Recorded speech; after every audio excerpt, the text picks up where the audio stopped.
whakarongo mai koe ki te reo irirangi o Aotearoa. This is Checkpoint on RNZ National. I'm Lisa Owen. E haere aki nei, Delta has arrived in the capital. That means the nationwide level 4 lockdown will last until at least midnight Tuesday. And Auckland could be banged up for a lot longer. There's now 31 cases of the highly infectious Delta strain in the community, 3 of them in Wellington. That's a 640-odd kilometre road trip home for one infected group and a bunch of stops along the way.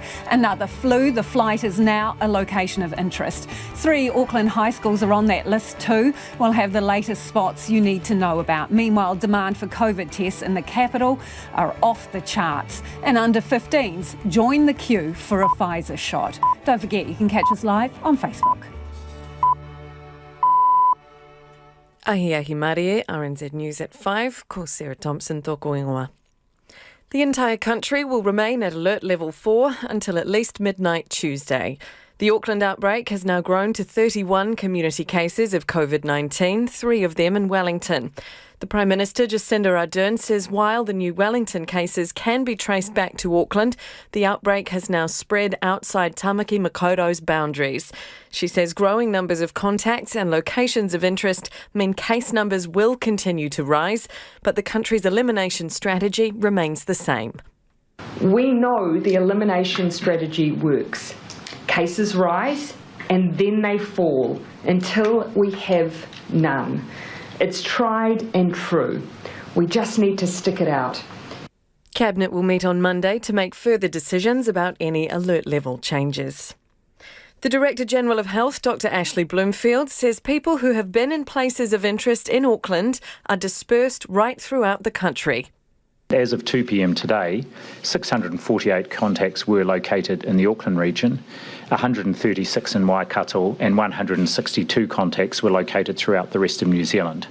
The location of remaining contacts is still being established. Dr Bloomfield says contact tracing is underway in Auckland and Wellington, focusing on higher risk locations. An epidemiologist expects the level 4 lockdown will be extended for Auckland and Coromandel and maybe the whole North Island next week. Otago University Professor of Public Health Michael Baker says it's unlikely the lockdown will be lifted on Monday.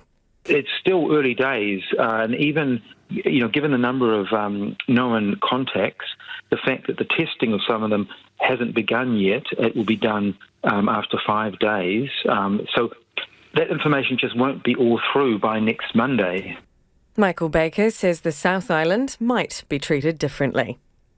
Wellingtonians can expect an increase in COVID-19 testing and vaccination capacity after 3 cases were confirmed in the city today. The region's 2 district health boards, Hutt Valley and Capital and Coast, are working together to boost capacity. The 2 DHB Strategy Planning and Performance Director, Rachel Haggerty, says this was already underway before positive cases were confirmed in the suburb of Miramar. She says the district health boards are also continuing to increase their vaccination rollouts. An extra testing centre has been set up at Hataitai Park and a vaccination centre will open at the Michael Fowler Centre tomorrow. 12 people have been charged for breaching COVID-19 restrictions since the start of the latest lockdown. Most of those relate to protests. 2 people are being prosecuted in Northland, 5 in Auckland, 2 in Bay of Plenty and 3 in Canterbury. 20 formal warnings have also been issued to people in breach of the rules. The police have also received close to 2,000 online reports of possible rule breaches. Close to 1,000 of them were about gatherings and more than 700 were about businesses. The police in Auckland have set up random pop-up checkpoints to check people are following the Alert Level 4 rules. Winston Peters has lauded the late Sir Michael Cullen's intelligence, which he says resulted in jealousy from his peers. Michael Cullen, who has died aged 76, served as Deputy Prime Minister under Helen Clark's Labour government. He was the architect behind KiwiSaver, the New Zealand Super Fund and Working for Families. Mr Peters says Sir Michael was much more intelligent than a lot of people in Parliament. My memory of him as being a very witty, clever and articulate speaker who far too often suffered from what I call the jealous syndrome in Parliament because he could speak so well. And sometimes from his fellow MPs, even within his own party, but across the divide in the House, and sometimes from journalists. Winston Peters says he was an excellent Deputy Prime Minister and a very good Finance Minister. Moving now into sport, the All Blacks have abandoned their plans to fly to Perth this weekend for the third Bledisloe Cup test. With New Zealand in lockdown and Australia having restrictions around New Zealanders travelling there, the NZR has decided not to send the team, which was due to leave for Perth on Sunday and play the Wallabies in Perth tomorrow week. NZR Chief Executive Mark Robinson says they're now also looking at options as to where to play the Rugby Championship, including Brisbane and the United Kingdom. A lot of work's happened across the national unions of SANZAR and SANZAR itself in the last 24 to 48 hours to see how realistic the prospect of staging those tournaments in other locations might be. And ultimately we have to come back together at some stage and determine what the best path forward is. But a lot of that will hinge on what happens around being able to stage it in Brisbane. All Black tests against South Africa in Dunedin and Auckland have also been cancelled. The Black Ferns' 2 O'Reilly Cup tests against the Wallaroos also won't be played here. Former New Zealand all-rounder Chris Hipkins is off life support and recovering in hospital after emergency surgery in Sydney for a heart problem. A statement from his lawyers says Hipkins has been able to communicate with his family. The 51-year-old Hipkins had surgery in Canberra after he suffered a torn aorta, but the seriousness of his condition required him to be transferred to Sydney's St Vincent's Hospital for further surgery, where he's been on life support for over a week. And that's the news. Breaking the rules. The people are persistently organising events that are in breach of the rules. That creates a problem for all of us. Others doing their bit. There are more than 30 locations of interest on the North Shore, so it's great to see that people are taking the time to get tested. And a 50th anniversary of the arrival of American takeaways. A drive isn't funny with an empty tummy. Thank goodness for Kentucky Fried. On special order, Morning Report, weekdays from 6 till 9 on RNZ National. RNZ National, now the short forecast from Met Service to midnight Raharoi Saturday. For Northland, Auckland and Coromandel Peninsula, cloudy periods and isolated showers. Showers later becoming widespread north of Auckland City tomorrow. For Bay of Plenty, mainly fine with the odd shower, chiefly near the ranges. For Gisborne and Hawke's Bay, showers spreading northwards today, then clearing south of Wairoa tomorrow. For Waikato to Wellington, including the central high country, also Waidat Upper, Marlborough and Nelson. Scattered showers today, fine or becoming fine tomorrow, with morning frosts of Taupō. For Buller, Westland and Fiordland, fine today, cloudy periods tomorrow with a few showers about Westland and Fiordland.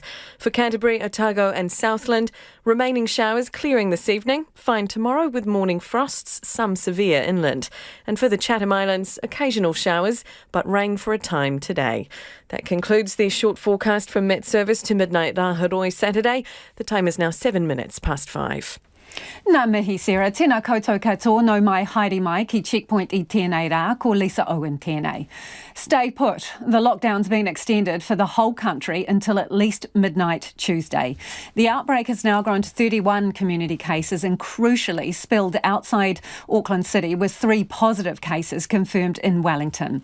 19 of the cases are linked to the outbreak and health authorities believe the others will be too. Wastewater testing has also found no unexpected detections of COVID-19 out of Auckland.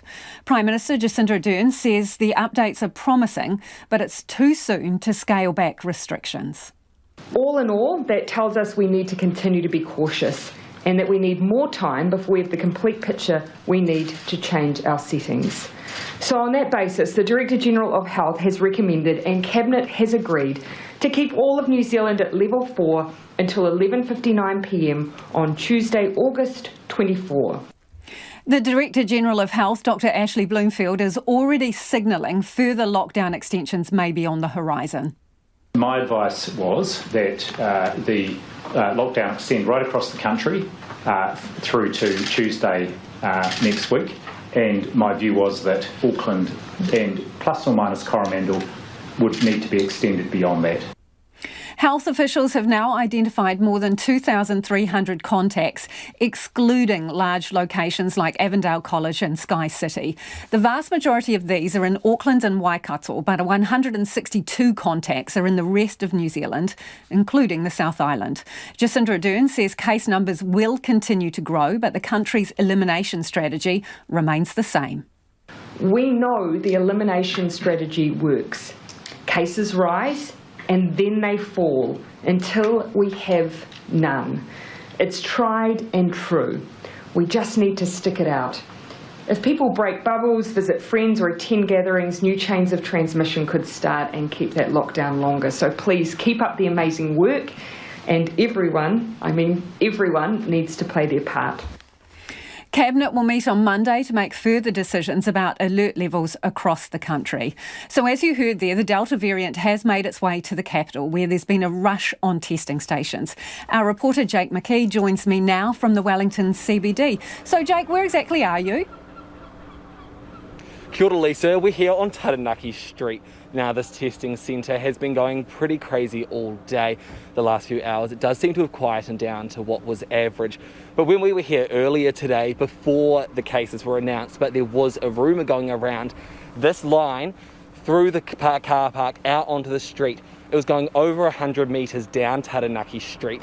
People were waiting more than 40 minutes just to get to the halfway point of that line. Most people we spoke to then were telling us they were feeling quite anxious, just wanting to get in to be better safe than sorry. So Jake, has it really been a call to action? Was there a bit of complacency before this sort of came home to roost in the capital? Well, that's what a lot of people are saying. They think Wellington has become COVID complacent. They think people aren't scanning enough with the COVID Tracer app, and they hope that this is that call that will make people kind of follow the rules and really, become what they should be, using the apps and, staying home, scanning in everywhere, keeping their distance. But they definitely feel that they didn't think COVID was going to come to Wellington, so they almost ignored it. So Jake, you said it's been busy throughout the day, but there are new other centres, are they? And are they still open, do we know? Yes, so this Taranaki Street site here and one in Hataitai that popped up today, they're going to be open until 9 p.m. There's also a pop-up site at the other end of Taranaki Street at Te Papa. That's going to be closing at 6, but I understand it will be back again tomorrow, as well as this Hataitai centre. Now, Te Ora Compass Health, the local PHO, they have told me that they'd also like people to be checking in with medical clinics, seeing if they could get tested quicker there, even if they're not enrolled. There are some GP clinics that will take you to get tested, even if you aren't one of their usual patients.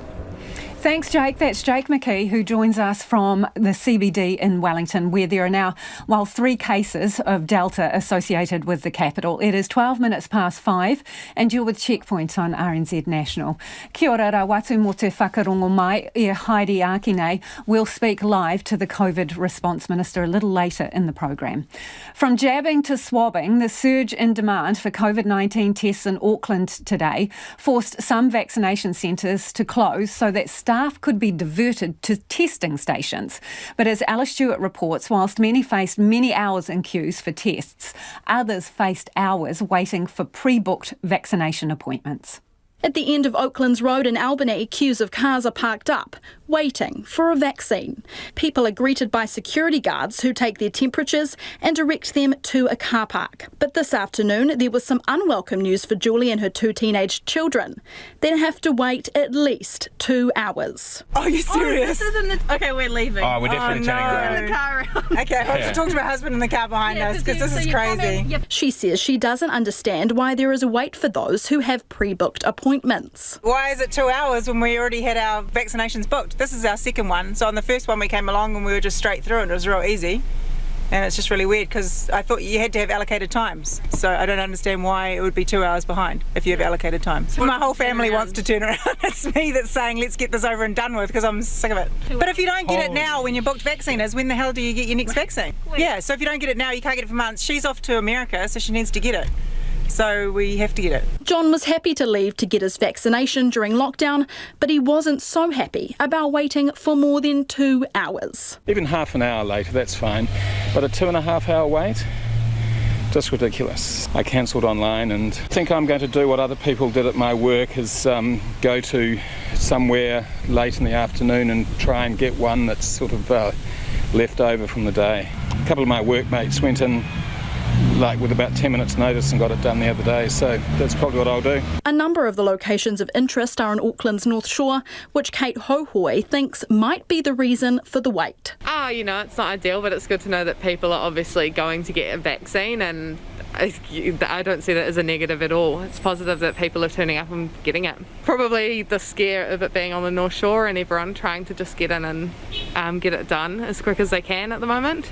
I think we'll probably reschedule, with work days and things like that. It's obviously hard to juggle it all at the moment, so probably reschedule to tomorrow morning or something. Nigel says the lines here are all too similar to the ones seen at testing stations across the country, which he didn't expect. 2 hours is quite a long time.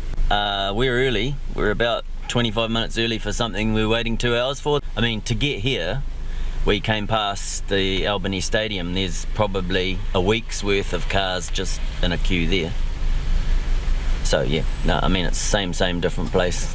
They're getting tests, we're getting vaccinations. While 8 of the 13 community vaccination centres in the city were open today, 5 have remained closed as staff were urgently diverted to testing sites.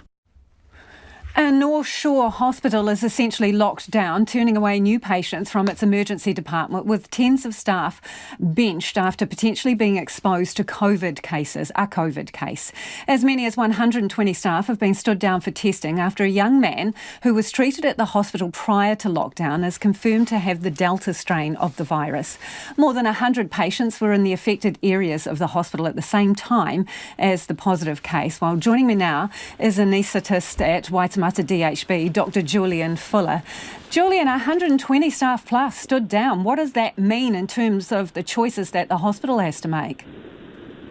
Yeah, it's become really difficult, Lisa, because there's just a shortage of nurses around the whole of Auckland now, with the 3 cases of COVID in 3 DHBs and staff being laid down because they're either close contacts or casual plus contacts. So it's made it very difficult. Are you getting to critical mass in terms of being able to continue to deliver services across the region at all the hospitals that are currently operating? I think certainly at our DHB, the silver lining here is that because all elective surgery has been cancelled, we are actually doing as much acute surgery as possible and the cancer surgery, and therefore probably getting through a lot more cases than we'd usually get through on a day-to-day basis. So that's actually good news.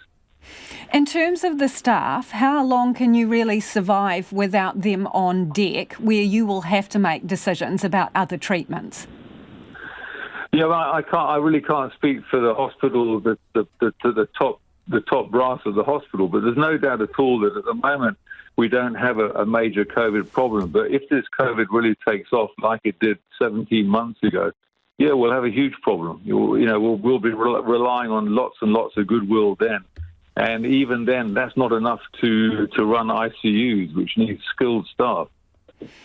So how many of your staff are vaccinated? That's really good news. I heard today Jonathan Christensen, our Chief Medical Officer, let us know that we're up to 88% of all medical staff have been vaccinated. So that's fantastic. So it takes a lot of the worry out of people who have to work and may pick up COVID. So that's good. It'd be nice if we could get the other 12% now. How easy is it to seal off parts of the hospital?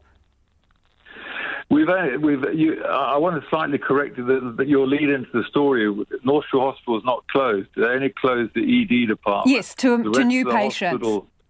The rest of the hospital is as normal for COVID. In other words, we're doing all our acute work that's in the hospital that needs to be done in our cancer work. And the ED, we're hoping after a deep clean to actually have it open as soon as we can. And I'm not quite sure whether that will be today or tomorrow. But in terms of the patients, because there's more than 100 patients who were in the affected area of the hospital at the same time as the positive case. So what happens now? Are they kept separately? 29 of those I'm reading were actually isolated and tested for COVID. And we're turning around COVID tests in the hospital in 90 minutes. So we have a very good idea very quickly who's actually in any danger at all of being infected. And then the rest, 78, were discharged and are self-isolating at home. Given the high number of vaccinated staff that you have, do you think they need to be treated any differently to other staff?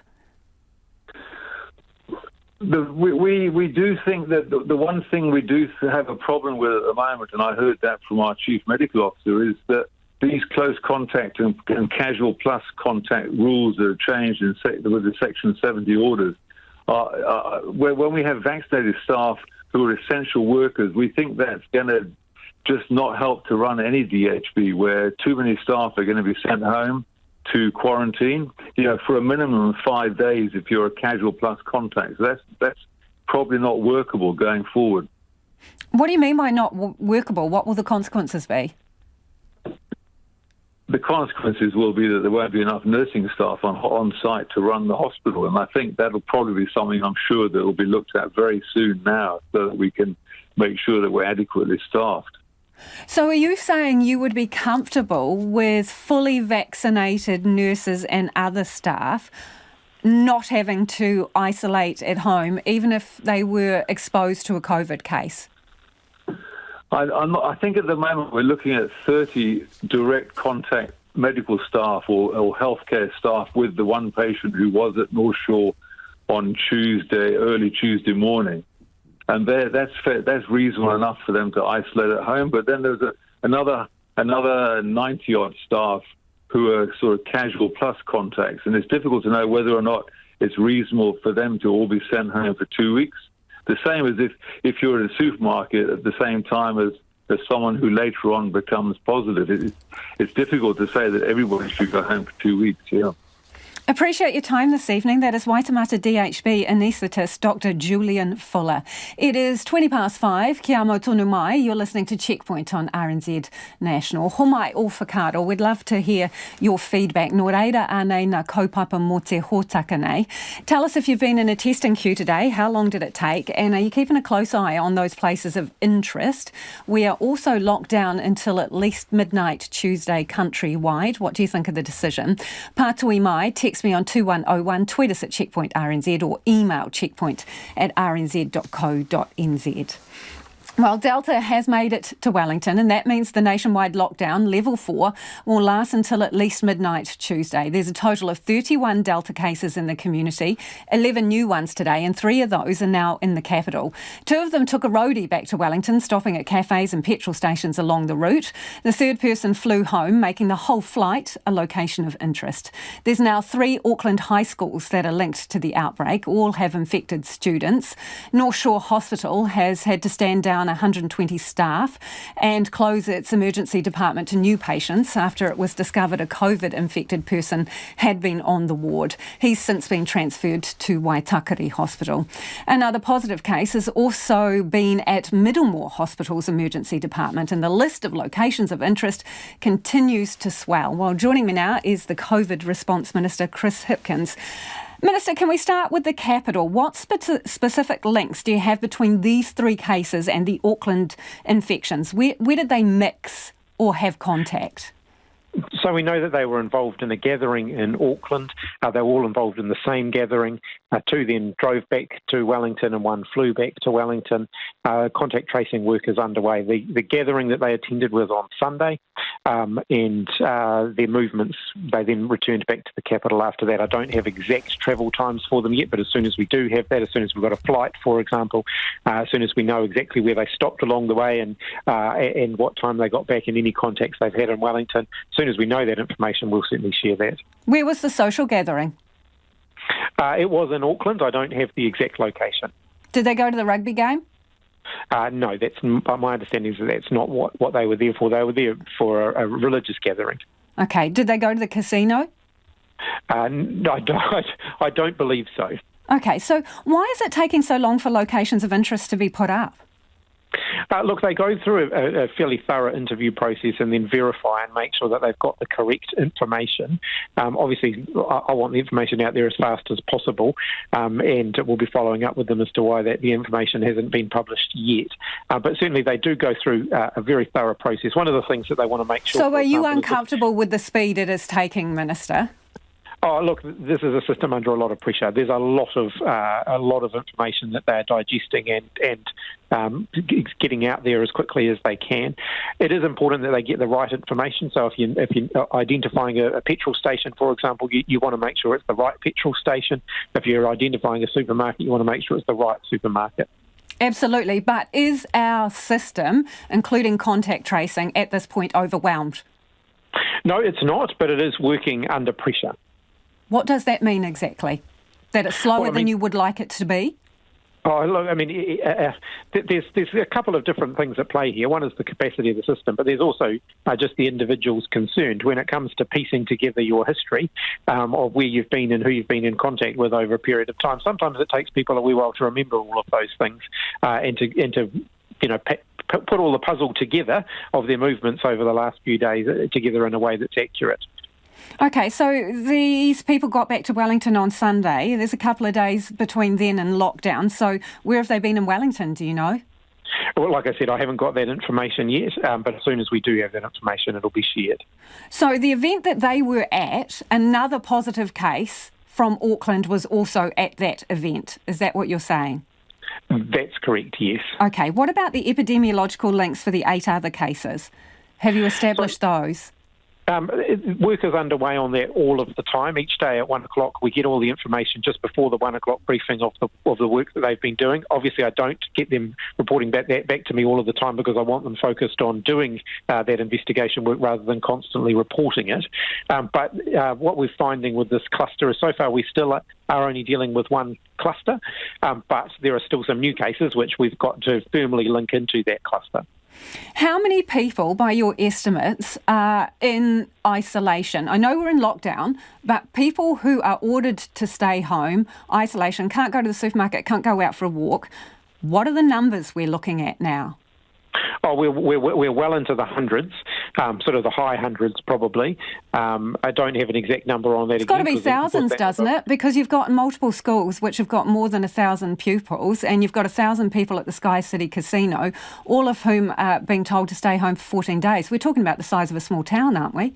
Yes, I mean, if you take the sort of the widest definition of contact, which includes people who were just in a location of interest at a given time, then yes, it will be well into the thousands.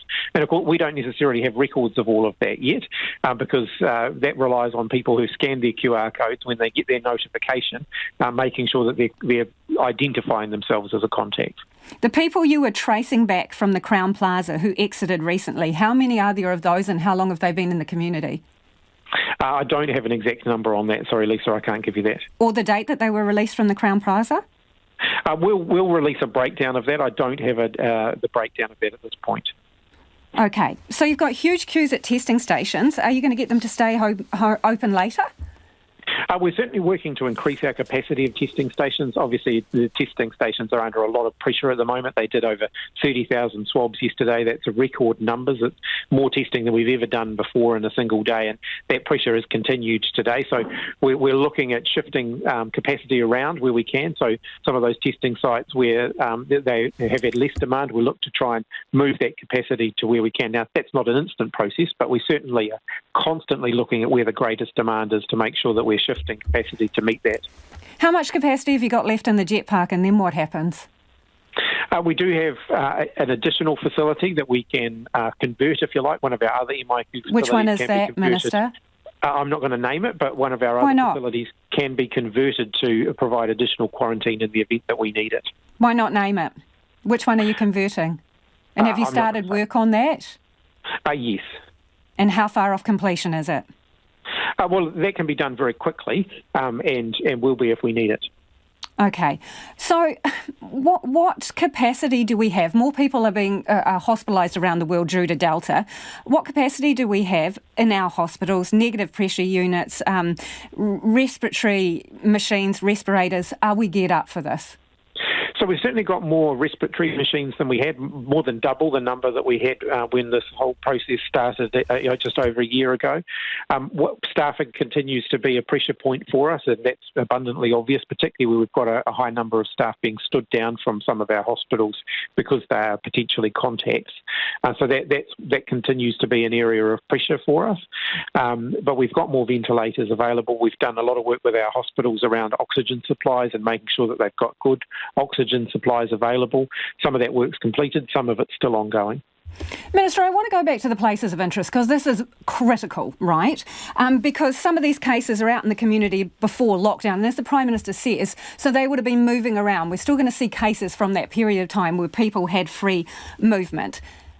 Is the spread of Delta outstripping the capabilities of your contact tracers right now and the people who determine these places of interest?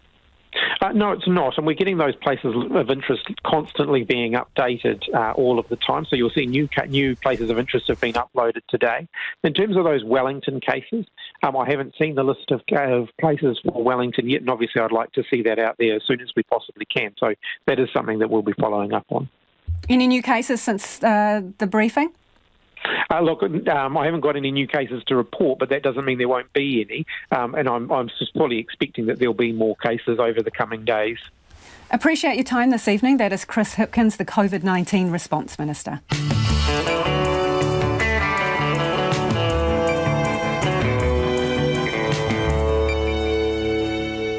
E te iwi e haere aki nei e a Checkpoint, politician, former Deputy Prime Minister, historian and the architect of KiwiSaver.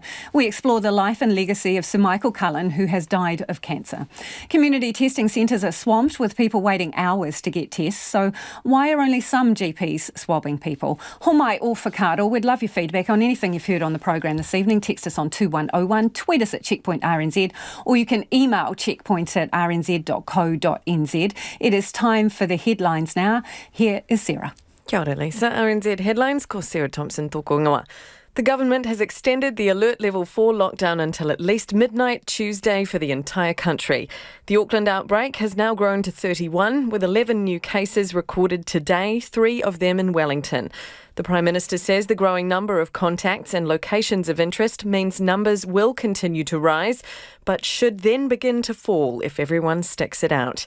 Jacinda Ardern says the government will review alert level changes at a cabinet meeting on Monday.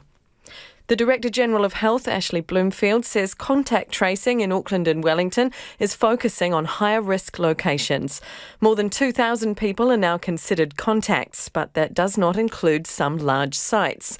Dr Bloomfield says as of 2 o'clock this afternoon, 2,362 people were loaded in the system as contacts, but that doesn't include people at Avondale College and the Central Auckland Church of Christ, as their details are still being processed.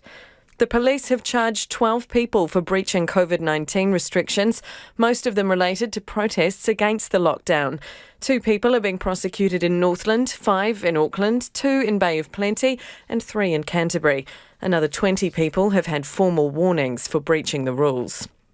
The Principals Federation says teachers have had little time to prepare for remote learning this week and will get this weekend to have resources and computers to get to their students. It says principals expect that students are unlikely to be allowed back next week, especially in Auckland and Wellington. A Health Ministry exemption allows families to collect learning materials from schools if necessary. Across the Tasman, Greater Sydney has announced a month-long extension of lockdown until the end of September after recording 642 new cases today. And in Victoria, the Premier Daniel Andrews says the COVID outbreak is on the verge of getting away from them. Another 55 cases were reported today and the virus has now spread to regional Victoria. Those are your headlines. Our next news and sport update is at 6. No mai hoki mai, this is Checkpoint, ko Lisa Owen tēnei. And Nona Peltier joins us with business news. Nona, a property investment company, Property for Industry, has turned a record half-year profit. What did it make? Yeah, it was a really big profit, and mostly it was because of strong valuation gains. So in the first half of last year, they made $15.7 million. This time around, 273.5. That's a 17-fold increase.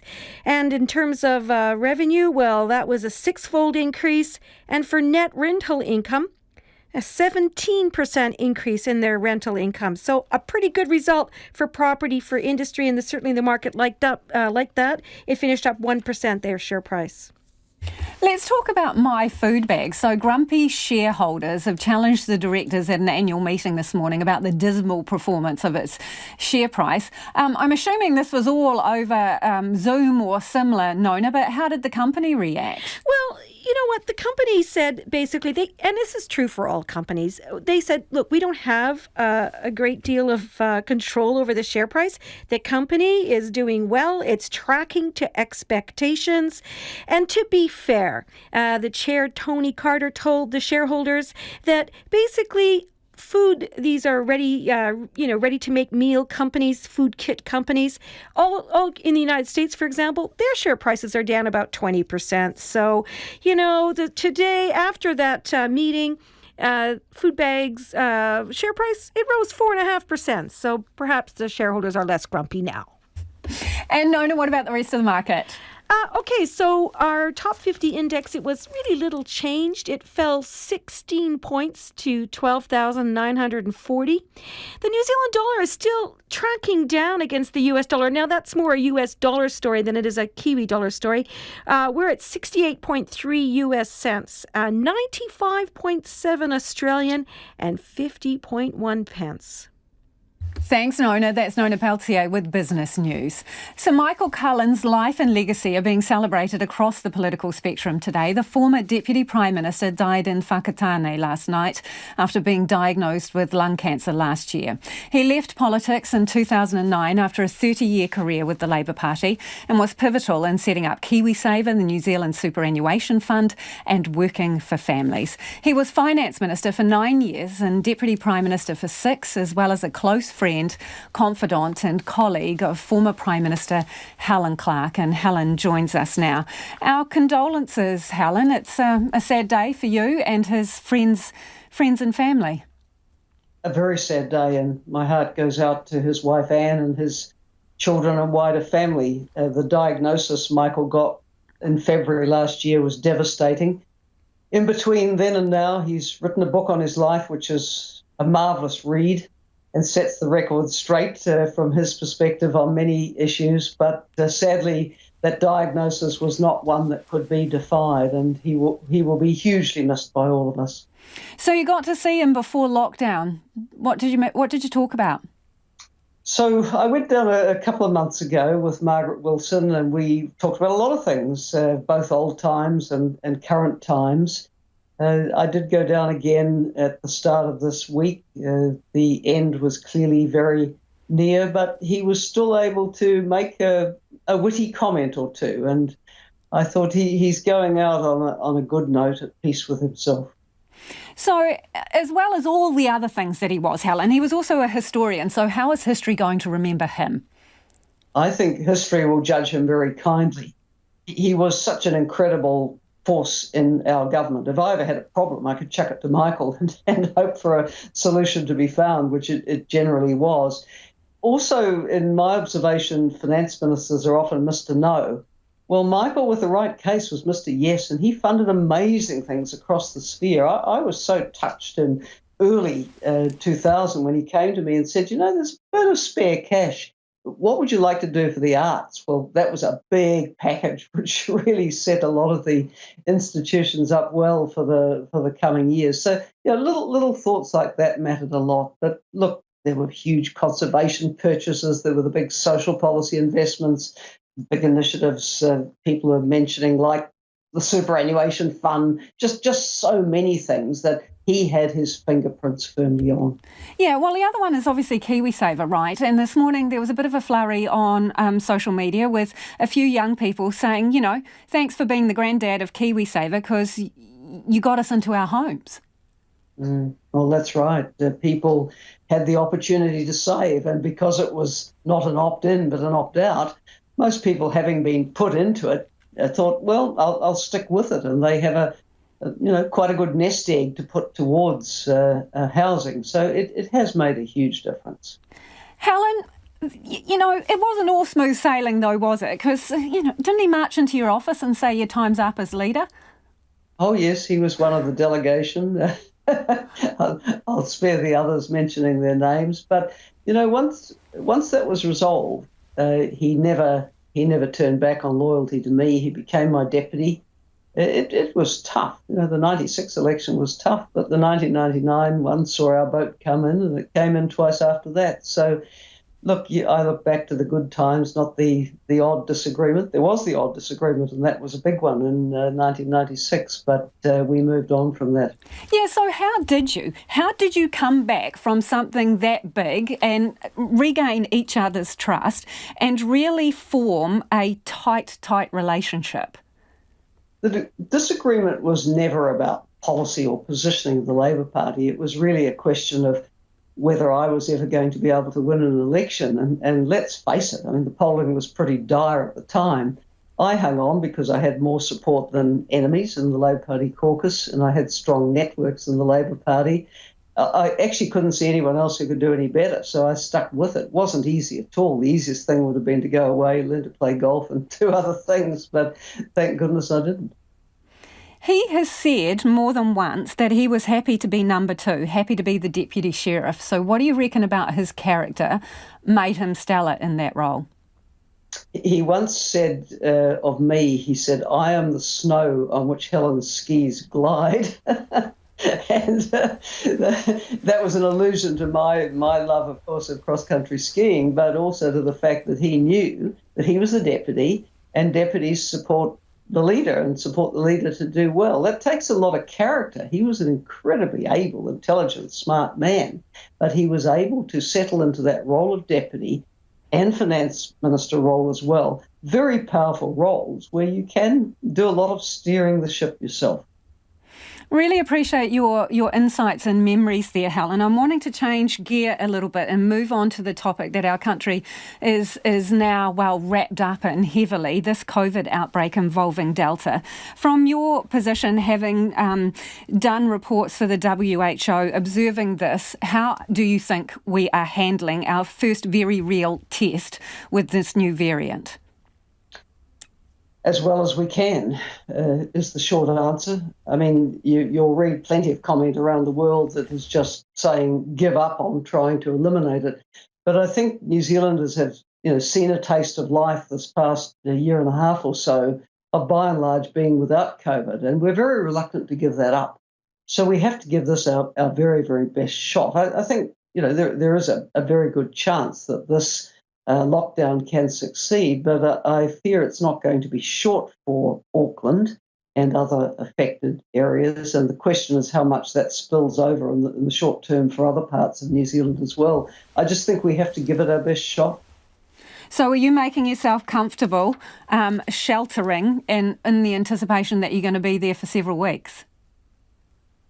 Well, like all New Zealanders, I'm hunkered down. I am a primary carer for my dad, who's 99 years, 5 months and 12 days old and can't be left. So, I'm just making the best of it and cooking the meals and doing the interviews and the online conferences at night. In a way, not much changes for me. Really good to talk to you. That is Helen Clark, our former Prime Minister, speaking earlier about her dear friend and political colleague, Michael Cullen. It is almost 5:45. I'm Lisa Owen and you're with Checkpoint on RNZ National. He muriaki ina pita kōrero. After the news at 6, 3 Auckland high schools are now locations of interest, and that means thousands of staff and students are isolating. Thousands of people need to get COVID tests too as the locations of interest balloon. But not all GP surgeries are offering swabs, forcing people to swamp community testing centres where they have queued for hours and hours. So why are some GPs testing and others not? Well, joining me now is Wellington GP and Medical Director of the Royal College of General Practitioners, Dr. Brian Betty. Doctor, what do you think is the best use of GPs right now as we face this Delta outbreak? Well, there's no doubt the GPs are working at capacity at the moment with business as usual. There's over 300 practices around the country that are now vaccinating, and there's many, many practices that are also offering swabbing services. So we do have a system at capacity at the moment, but swabbing and vaccinating is being offered in general practice. So do you mean that if there were to be more GPs offering testing to kind of eliminate the waits and the queues, that would take them away from vaccination or other duties? Not necessarily. It depends on the capacity of the practice itself. So, for instance, in Wellington in the Capital Coast region, all practices are offering swabbing. So for patients who may be spending time in queues waiting for a swab at a testing centre, their alternative is to ring their general practice and talk about the ability to get a swab done at the practice. So that's variable around the country depending on what's going on. Many practices are offering it in Auckland. So my advice to patients would be, in the first instance, if you think you need a swab, Healthline is one option. The other option is to ring your general practice and talk to them about where to get a swab. Who decides what duties they do? Is it just up to the individual practice? Look, it depends on the capacity of the practices. We have 1,000 general practices around New Zealand. Some of them are very small, single doctor operatives. Others are large with multi-doctors, many nurses, many space to vaccinate, space to swab. So it really depends on what's happening in the general practice and how much spare capacity it has to do this additional work. However, many practices have stepped up to the mark with swabbing, and as I said, many practices are now vaccinating as well. So the capacity has actually ramped up in the system considerably over the last few weeks. Tell me, are some practices still without N95 masks? Look, I mean, this has been an issue earlier in the year. I've heard some anecdotal evidence that there may be issues with supply and ordering supplies. However, we've had reassurances from the ministry, and we have talked to the ministry about this, that N95 masks are being released to general practices as required, and we've had that assurances off the ministry over the last week. Yeah, but as assurances filtering down to actual practical application here? Most practices do have access to N95s at this moment. There could be practices that may be having some issues, but again, I've been assured by both the ministry and the DHBs that those problems are being sorted out. Also on the subject of vaccination, some vaccination centres were closed today because the staff were redeployed to testing stations because of the demand. Would it be prudent to use GPs to step in here to take up that slack so those centres can stay open and keep vaccinating? There's a lot of discussion about what's going to happen over the next couple of weeks in terms of deploying resource. So there's no doubt up until this point there's been an upswing in general practices that have been involved in this, in both vaccinating and swabbing.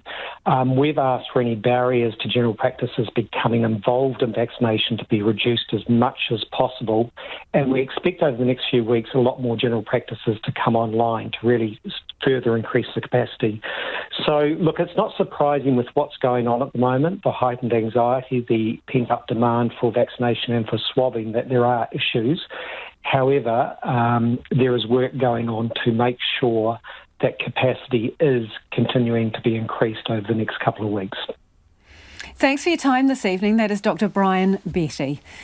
The economic impact of lockdown is starting to bite. In Auckland's CBD, a week of level 4 restrictions is estimated to cost at least $20 million in consumer spending. Samantha G has more. When lockdown struck, the doors slammed shut at businesses across the country. Heart of the City Chief Executive Viv Beck says in Auckland it's a major blow. It's quite a severe impact. We're expecting it to be of the order of about $20 million of consumer spending alone in the heart of the city for this 1 week. And then on top of that, there's loss of stock, all of the other sort of costs associated with disruptions. She says the hospitality, events, arts and accommodation sectors are particularly hard hit. We were in the middle of restaurant month and those businesses had bookings and food and all of that needed to be dealt with by midnight. So it certainly had a big impact on some sectors. Events are the same. We had a number of events on in the city that had to be closed down. So for some, it's extremely hard. Auckland restaurateur Krishna Bodhika says the ongoing issue is how long it will take to get things under control. Luckily, we've been in this country, we've had some time to recover from the previous lockdowns, which has been amazing. And, most of us do have some money in the bank, but again, we'll be getting back to work trying to figure out how long that money is going to last, given where, what stage the alert levels are at and how long they continue on for. Krishna Bodhika says she's grateful for how New Zealanders supported the hospitality industry between the lockdowns, but she expects that once the alert levels change, people will be nervous about gathering in public spaces again for some time. While the support is there during the actual lockdowns, that is great, but the lag and the very long tail on it, especially, our concern is that with Delta, people will be, still very nervous and anxious even after we get to back to level 1. Infometrics principal economist Brad Olsen expects to see spending across the country fall considerably by anywhere between 49% and 60%. And that's a tough blow for a number of businesses. Treasury estimates putting the cost at around about 26% of usual levels of activity. So we are going to see a reduction in economic output. Infometrics estimates that at level 4, around about 53% of the workforce can continue operating, either working from home or because they're essential services. And while businesses would love more certainty about when the lockdown restrictions might ease, COVID-19 has shown us uncertainty is the only thing we can bank on. We've seen from previous restrictions that the economy is and has been able to bounce back strongly. People delaying, deferring their spending, but making sure to get the cash out and back local, support local businesses with their money once we are able to get out and about a bit more freely. This will be a setback for New Zealand's economic recovery, but I remain confident that we are well positioned to weather this storm. Meanwhile, on the top of the South Island, Takaka-based distillery Dancing Sands is busy shipping its boutique gin around the country. Managing Director Sarah Bonoma says while the number of sales almost quadrupled on Wednesday, it doesn't make up for not being able to trade through liquor stores, restaurants and bars. It helps to ease things a little bit from a revenue and financial perspective, but it absolutely doesn't compensate for, the rest of our channels being firmly closed. We made it through level 4 last year in pretty good shape, and we're hoping that this is a short and not very sweet one, but a short one, to be able to move on from here. Sarah Bonoma says she's supportive of the measures in place to prevent the spread of COVID. We really want to be opening up again as fast as it's safe to do so, and it's that balance between knowing that this is the right thing to do and knowing that it's the right thing to be happening right now, and just sort of crossing fingers, toes, everything, and hoping that it doesn't last too long. But with every lockdown extension, the costs stack up. Let's head to Australia now. Persistently high case numbers means Greater Sydney's lockdown is extended by another month. As World Watch's Paulina Lau reports, tougher restrictions are being enforced too. With case numbers showing no signs of slowing down, this decision today. To make sure we do everything we can, we throw everything at getting the case numbers down. So from Monday at midnight, the Greater Sydney lockdown will extend until the end of September. With another 642 cases in New South Wales and 4 deaths overnight, a curfew will be brought in. We will be implementing curfews in those local government areas of concern from Monday. From 9 p.m. to 5 a.m. you cannot leave your home, unless of course it's for authorised work or for emergencies. Despite mixed evidence over whether curfews are effective, Chief Health Officer Dr Kerry Chant says it could help. No one wants to leave any stone unturned or any doubt, but I've just got to say the evidence about curfews is mixed, but I also think it sends a significant signal about the crisis we're facing. Exercise will be limited to 1 hour a day in the local government areas of concern. Just days ago, the Premier said she could see the light at the end of the tunnel, but people have felt left in the dark. There's been frustration and serious questions over whether restrictions have been strict enough. The Premier asked why it's taken 8 weeks for the government to throw everything it has at the situation. put it this way, other states and jurisdictions who've had curfews, who've had lockdown measures have still seen cases grow. We have to be real about this. We know from the experience overseas and other places there is not a simple solution. There isn't one thing that works. But I don't want it to ever be said that we didn't throw everything at this. And we also have to appreciate this is an evolving situation. Compliance remains a problem. Police issued 800 tickets for COVID breaches in the last day, bringing the week's total to about 3,500.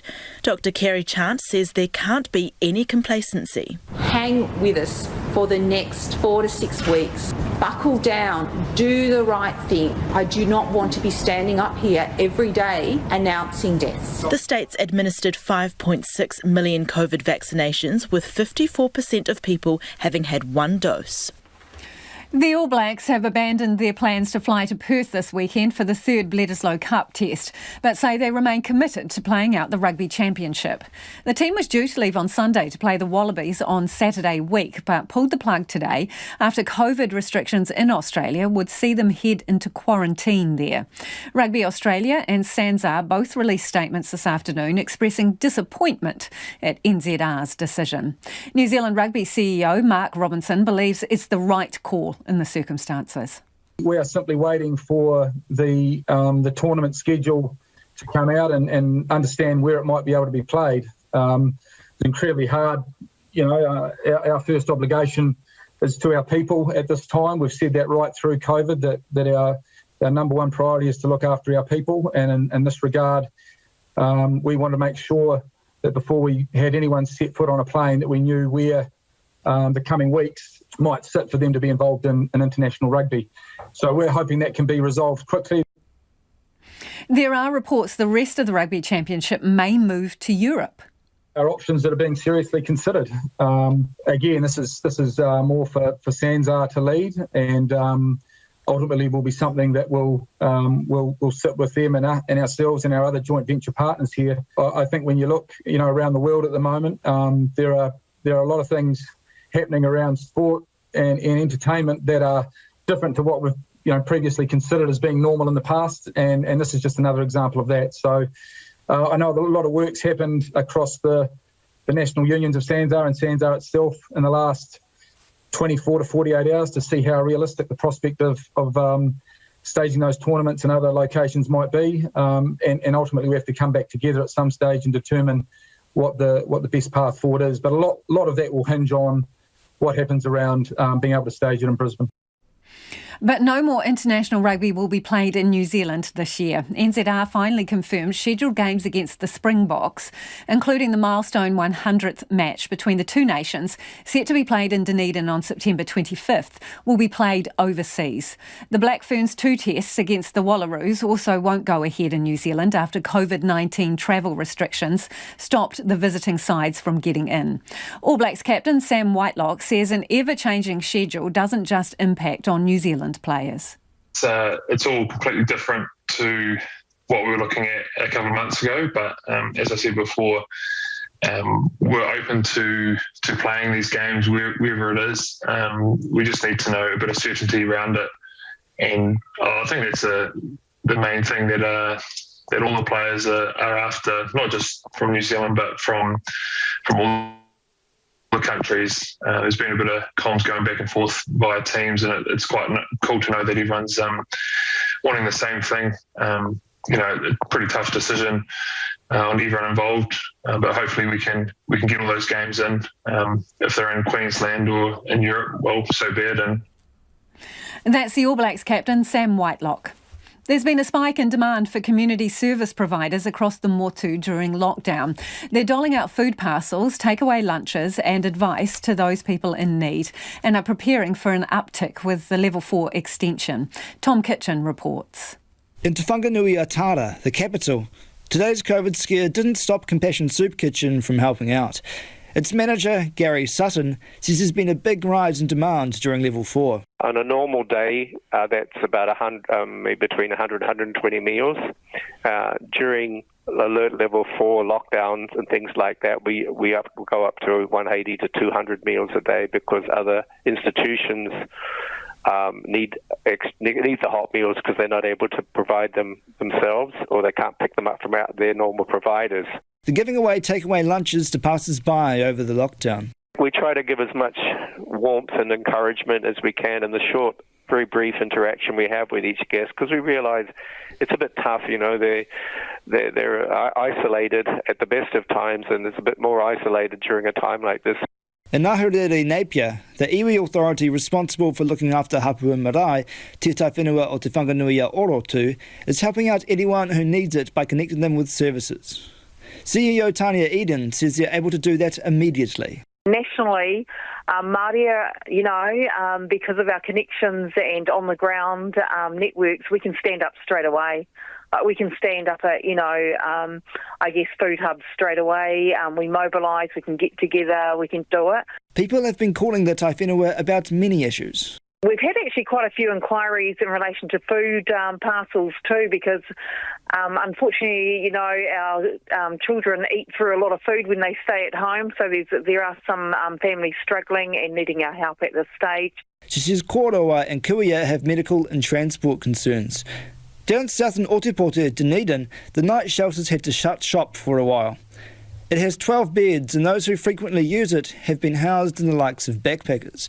Chairperson Claire Curran says they didn't want food to go to waste. The night shelter relies utterly on the generosity of the community. We have donations of food and bedding and clothing and etc. coming in, and wanted to make sure that we didn't leave food in the shelter that could be being used by the communities.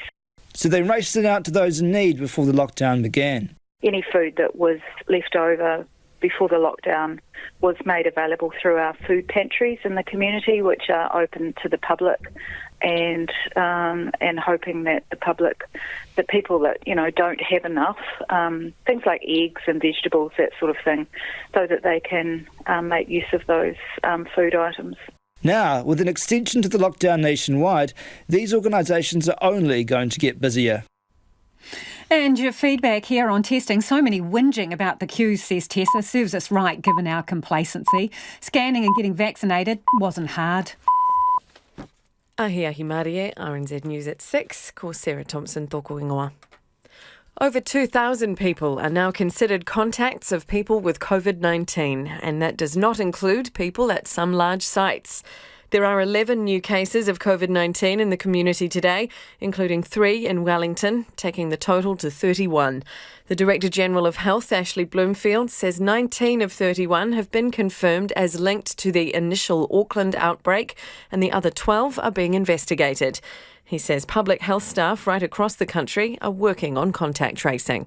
As of 2 p.m. today, we had 2,362 individuals who were loaded into our national system, but this excludes people from a number of large settings, such as Avondale College and the Central Auckland Church of Christ. Ashley Bloomfield says most are in Auckland or Waikato, but 162 are spread across the rest of New Zealand. The government is converting another facility into MIQ to provide additional quarantine if needed. The COVID-19 response minister, Chris Hipkins, won't name the facility that would be used if the Jet Park MIQ hotel in Auckland reaches capacity. But he has told Checkpoint work is underway on a solution and that a conversion can take place very quickly. A Porirua GP says COVID testing and vaccination efforts have accelerated significantly in the Wellington region. Brian Betty, who is Medical Director of the College of General Practitioners, says frontline health services were well prepared, even ahead of confirmation today of 3 COVID cases in the capital. Every practice in Wellington or the Capital Coast region is swabbing at this point. There is also swabbing stations and more swabbing stations about to be opened. So I'm confident that there is an upswing in the amount of swabbing capacity that's available, and it should cope with demand. Dr. Betty says general practice staff are extremely busy but are just getting on with the job. Capital and Coast and Hutt Valley District Health Boards say over 200,000 COVID vaccine doses have been given so far across the region. An extra testing centre has been set up at Hataitai Park, and a vaccination centre will open at the Michael Fowler Centre tomorrow. The police in Auckland have set up random pop-up checkpoints to check people are following the Alert Level 4 rules. There will also be a visible police presence in the Rodney area between Auckland and Northland, with officers stopping vehicles to ensure motorists have a legitimate reason to be on the roads. The police are expecting high volumes of traffic to continue around testing centres across Auckland. They are asking people to remain patient. The president of the Secondary Principals Association, Vaughan Quio, says schools should plan for remote learning all of next week. The government has extended the nation level 4 restrictions until the end of Tuesday, but will revisit that decision on Monday. Mr Quio says principals should be prepared for the lockdown to continue. My advice to the sector would be plan for all of next week at level 4, no matter whether you're in the South Island or the North Island, because that will mean you're under the least amount of duress come Monday afternoon when new announcement comes. So I think the message really is we've been here before, our systems are in place, they're robust. The president of the Secondary Principals Association, Vaughan Quio. Victoria Premier Daniel Andrews says the state is on the verge of the COVID outbreak getting away from them. Another 55 locally acquired cases were reported today, and the virus has now spread to regional Victoria. Mr Andrews says the state is facing a serious challenge. The rules are only as good as the behaviour and the choices that each of us make. I can't be any clearer with the people of Melbourne and more broadly the people of Victoria. If we have a weekend this weekend like last weekend, well then next week it will be like Sydney. Simple as that. Melbourne has been in lockdown for more than 200 days since the pandemic started. And Greater Sydney will stay in lockdown for another month until the end of September.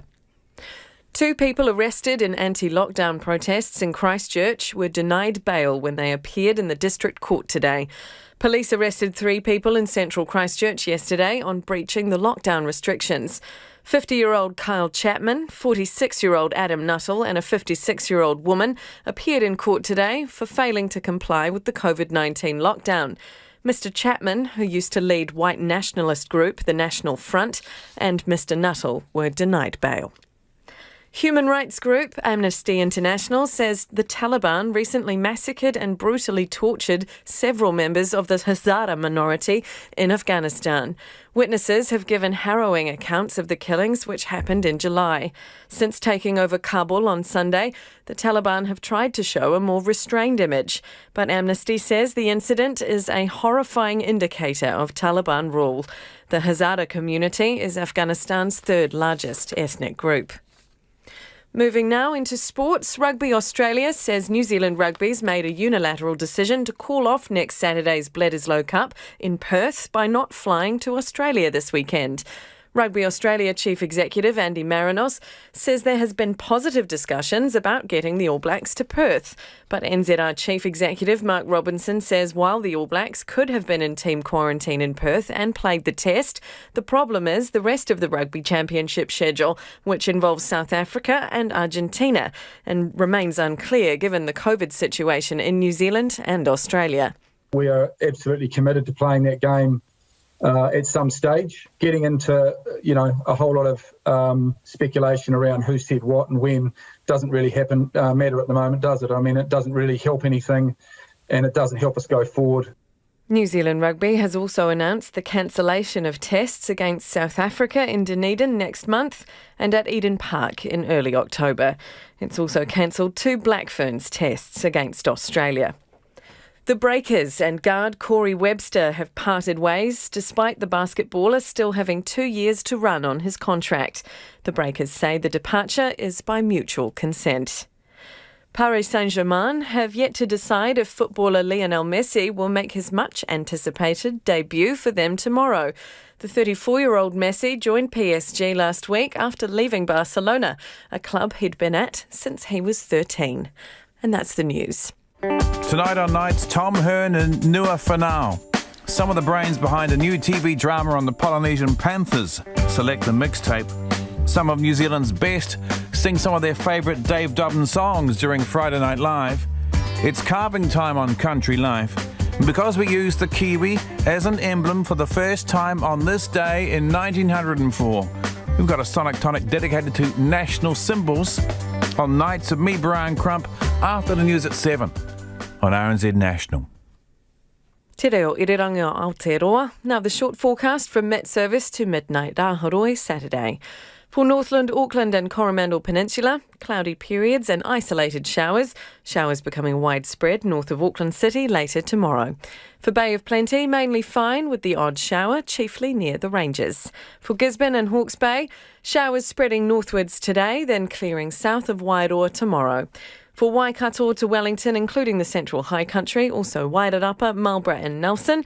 Scattered showers today, fine or becoming fine tomorrow, with areas of morning frost south of Taupō. For Buller, Westland and Fiordland, fine today, cloudy periods tomorrow with a few showers about Westland and Fiordland. For Canterbury, Otago and Southland, remaining showers clearing this evening, fine tomorrow with morning frost, some severe inland. And for the Chatham Islands, occasional showers but rain for a time tonight. That concludes the short forecast from Met Service to midnight Rahoroi Saturday. The time is now 8 minutes past 6. Kia ora rā e ho, no mai hoki mai. This is Checkpoint, ko Lisa Owen tēnei. 3 Auckland secondary schools now have COVID cases to deal with. Along with Avondale College, staff and students at Northcote and Linfield colleges have now been told to isolate and get tested. Reporter Louise Tanuth and camera operator Marika Habazi checked in with them. Lockdown has a whole new meaning for thousands of Auckland secondary students. It means isolate for 14 days and get 3 tests. A teacher at Avondale College has been confirmed with the virus. This pop-up testing station has been set up at the racecourse round the corner from the school gates. This morning it had a queue of cars winding round the bend and up the road. About 2,800 students and staff are now considered close contacts and are now in isolation. It's been a stressful time for parents and students waiting in line. Are you guys staff or students? Student. How are you going? Pretty good. How did you feel when the news came out? It was a bit shocking. A bit miserable. Yeah, things happen. Yeah. So what information have you been given from the school? Oh, heaps. And that's why we're here today.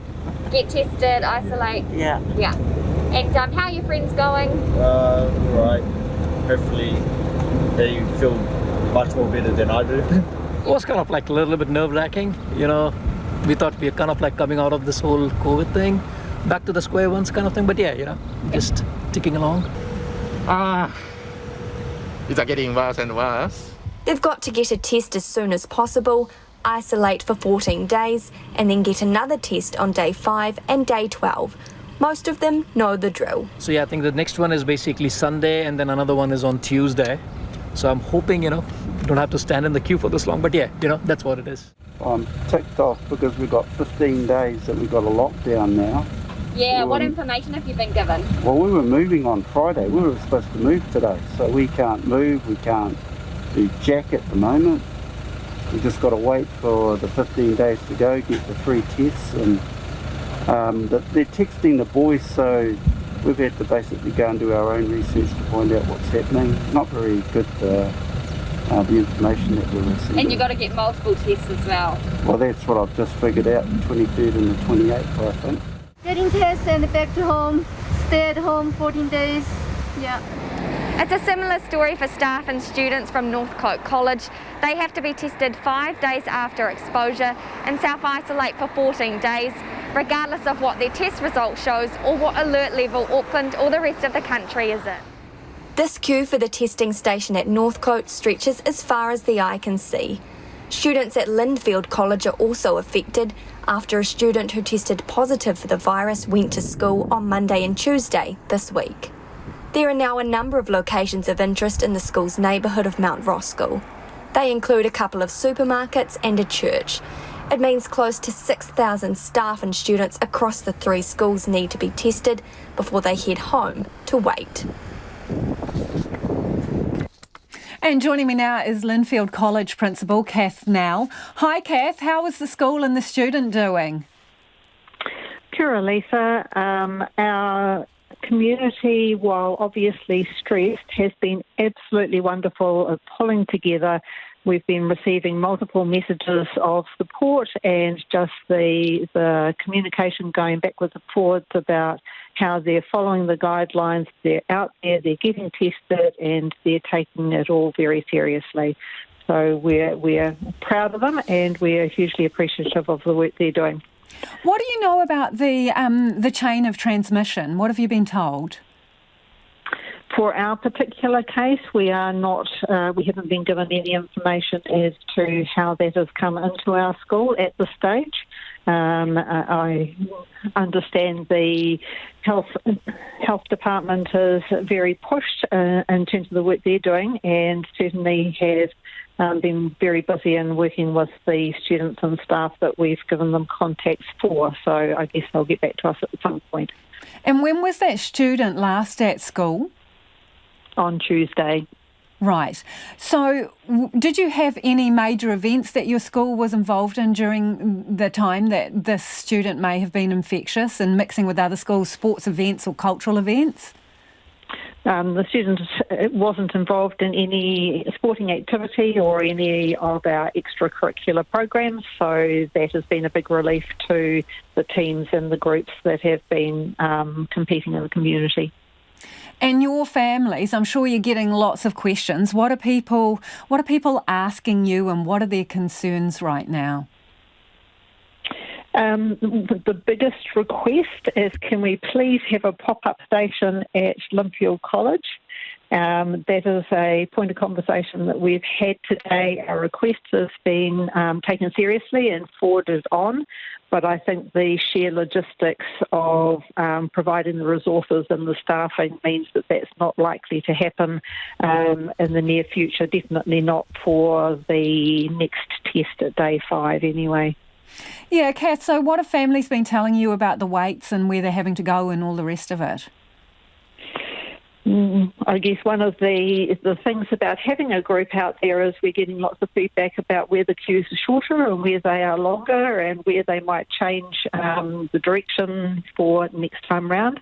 So it's ranged from anything from about 2 or 3 minutes through to over 5.5 hours.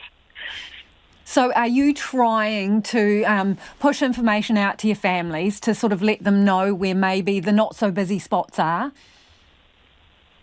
As the information comes through and the feedback, we will certainly give them an update of what our community have said about where they've gone and what has worked for them. It is very much time dependent.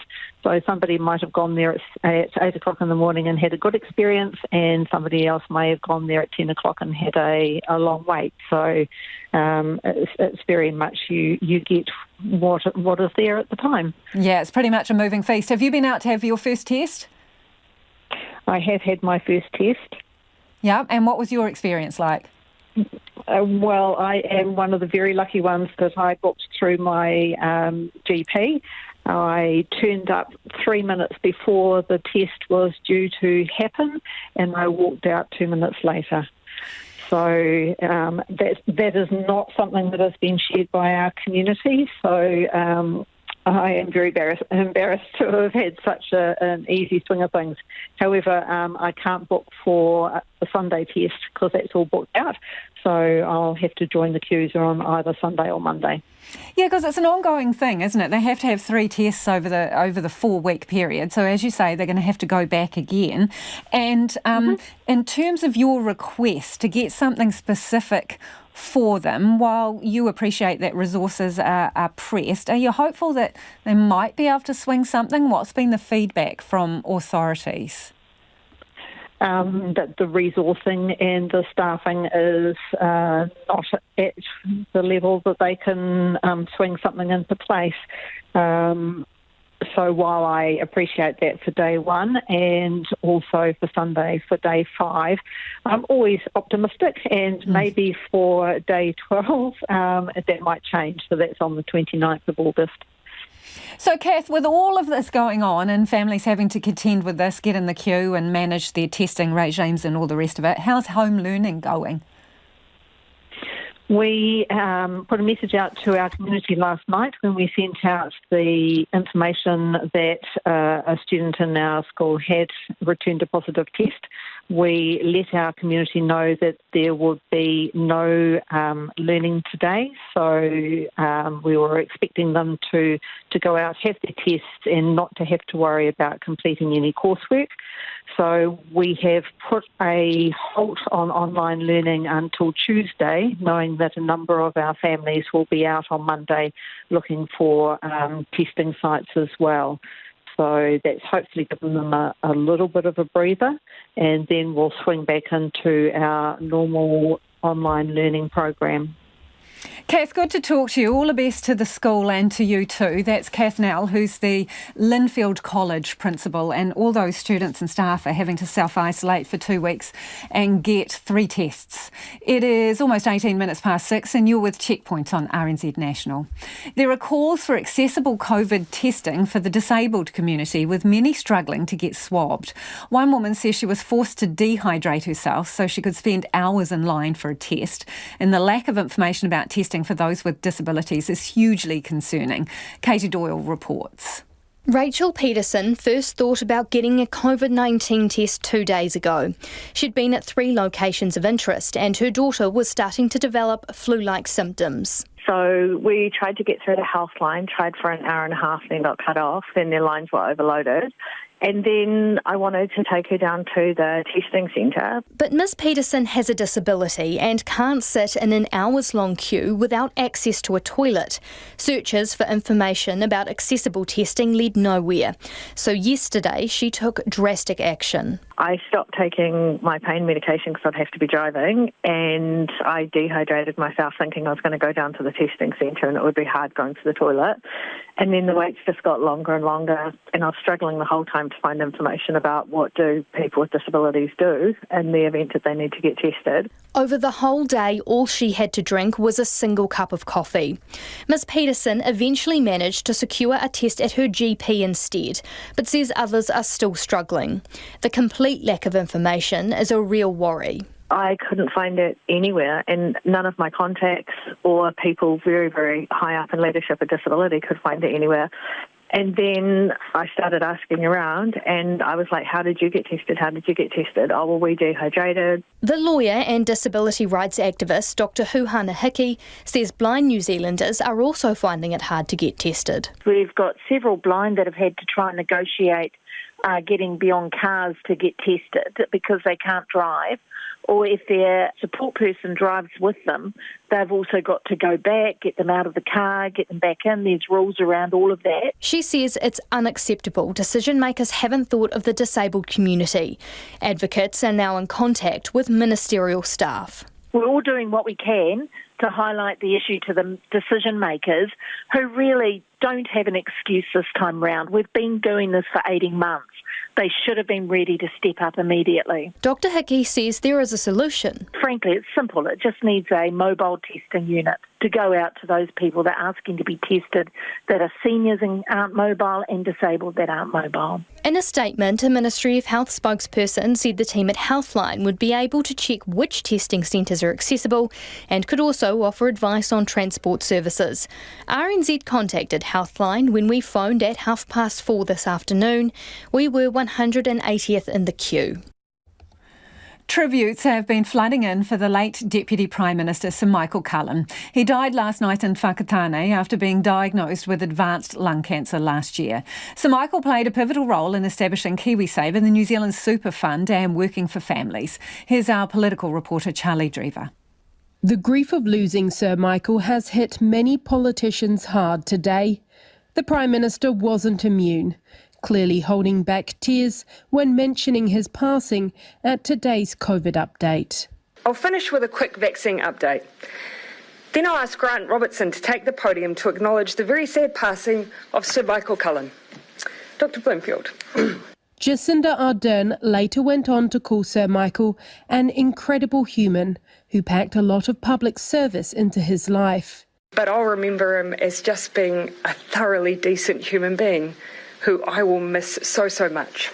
Deputy Prime Minister Grant Robertson says Sir Michael always offered advice and helped both himself, the Prime Minister, and other MPs. But the Minister's first interaction with him was long before then. Some more than 30 years ago, when I was the head boy of King's High School in South Dunedin and we couldn't get our school rebuilt, I went and visited Michael in his electorate office as the MP. He remembers this interaction better than I do, but I remember the fact that he was the person who made sure that our school got rebuilt in a community that wasn't a wealthy one. Former Prime Minister Helen Clark says his passing has left a huge gap in New Zealanders' lives. She worked closely with him for some 40 years. He was an utterly dependable Deputy Prime Minister and Minister of Finance.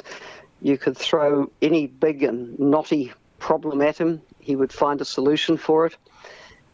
I just can't underestimate how important he was to me as Prime Minister. She says Sir Michael came from humble origins and was deeply committed to making New Zealand a place everyone could feel proud of. Both sides of the political spectrum have spoken of his wit and emphasised his kindness. But perhaps his memory could be best summed up by the man himself in his valedictory speech from Parliament. Your job is to serve the people, not yourself.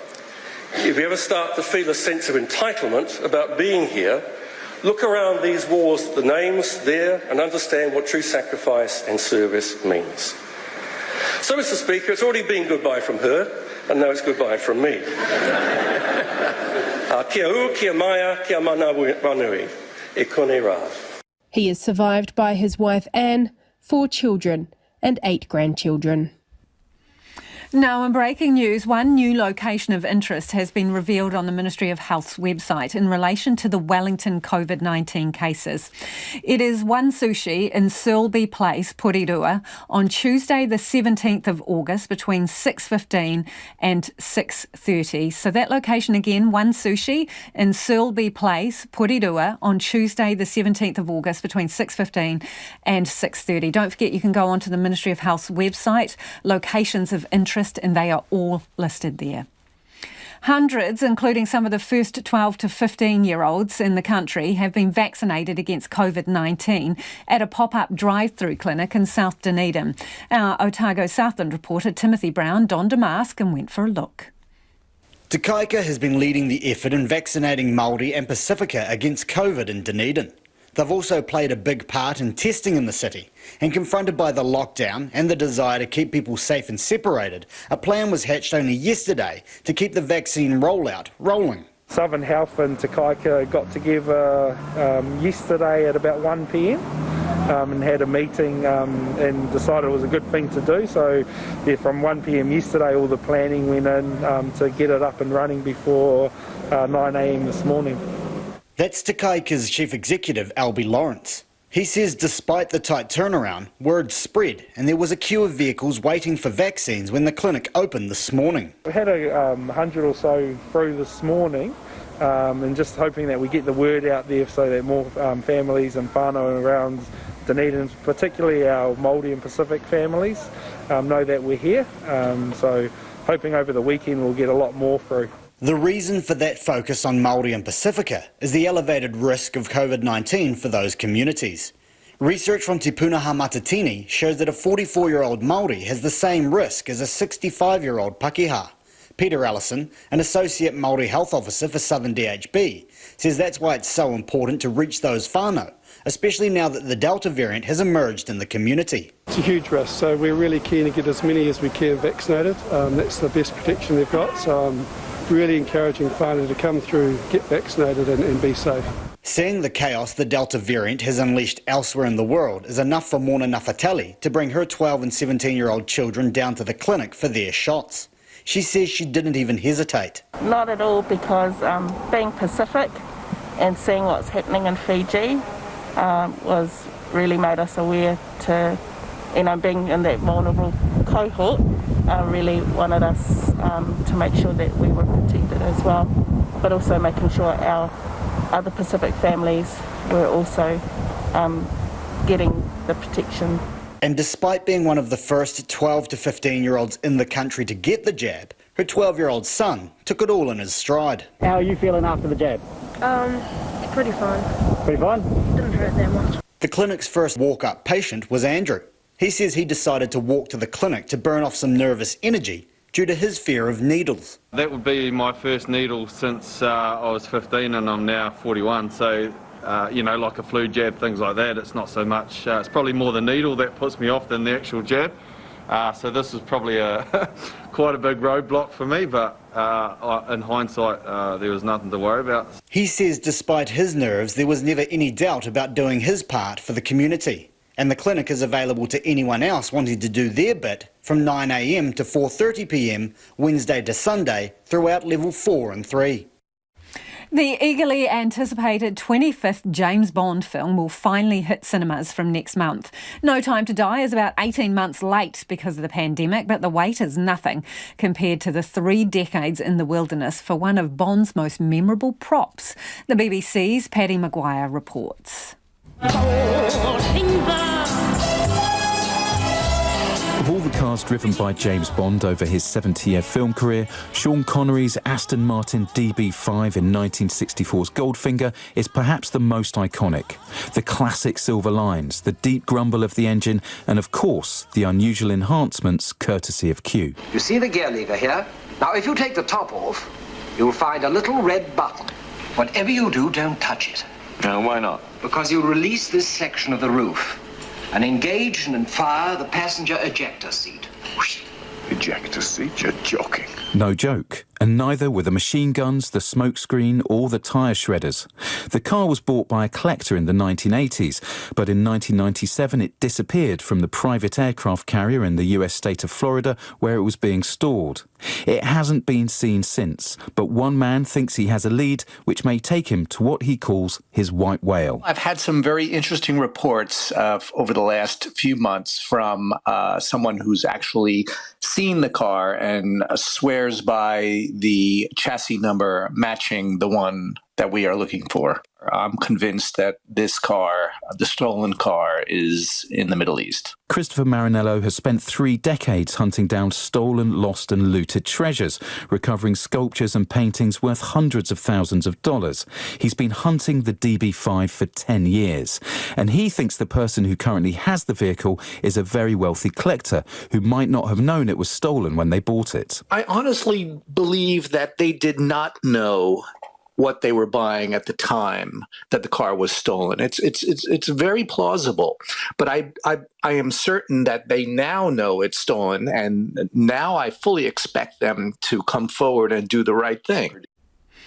That's about all we've got time for this evening. Don't forget, our news team will keep you updated through the night, and you can check out all our stories and updates online. Have a great weekend. Ahi Marie, RNZ News headlines at 6:30. Ko Sarah Thompson tōko ingoa. One sushi